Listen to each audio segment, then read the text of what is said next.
Good morning.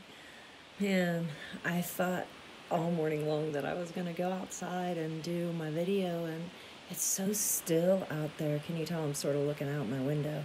But yeah, it's not supposed to rain. Seems like rain's going to come. And so impromptu inside.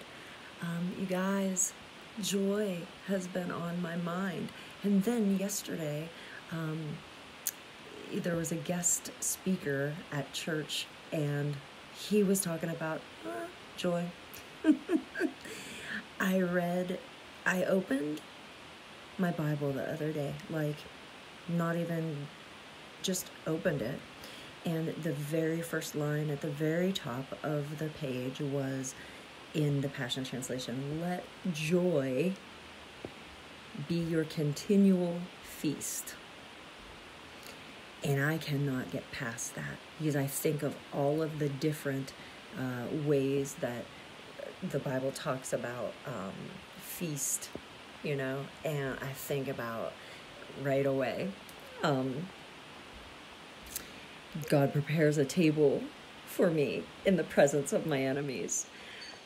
He prepares a table for me in the presence of my enemies. Let joy, that was in 1 Thessalonians chapter 5. Let joy be your continual feast. Joy is such a cool thing. It's from God. It's not from us. And when he gives it to us, and he gives it to us more and more and more, it comes with this overflow. So whether we know it or not, if we're walking in joy, if joy is our continual feast, as he prepares a table for us in the presence of our enemies, when joy is our continual feast, we get stuffed and we overflow it on to everyone around us. So today, and let joy be your continual feast, and go to all the places in your heart that are filled up with joy, and pop the balloon and let all that joy just shower confetti all over everyone else. And I know all the sermons, joy is not always giggly fun. I know that sometimes joy is just keeping a good attitude, keeping your head above water. But I believe that in our troubles, in our struggles, Jesus is there giving us joy, that it will make us giggle. It will make us happy. And we won't understand it. We won't get it, because it's not ours, it's his. Some of the places that I was reading were Psalm 51, John chapter 15, starting in verses 11, talks about joy. Eat it up today, you guys.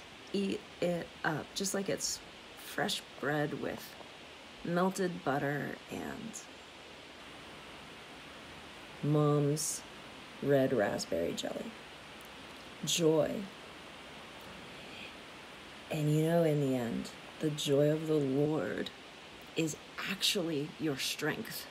And how could it not be when you're feasting on joy at a banquet table that was prepared for you in the presence of your enemies? Oh yeah. The joy of the Lord is your strength. Pour that out on everybody around you today. Joy. And do you know, if you don't feel it, you can engage it. Like, you can make it happen. You can just start singing. I got the joy. You can just say it. I got the joy. The joy. And the next thing you know, You're going to be walking in it, and you are going to be dripping it on everyone around you. And you don't have to muster it up.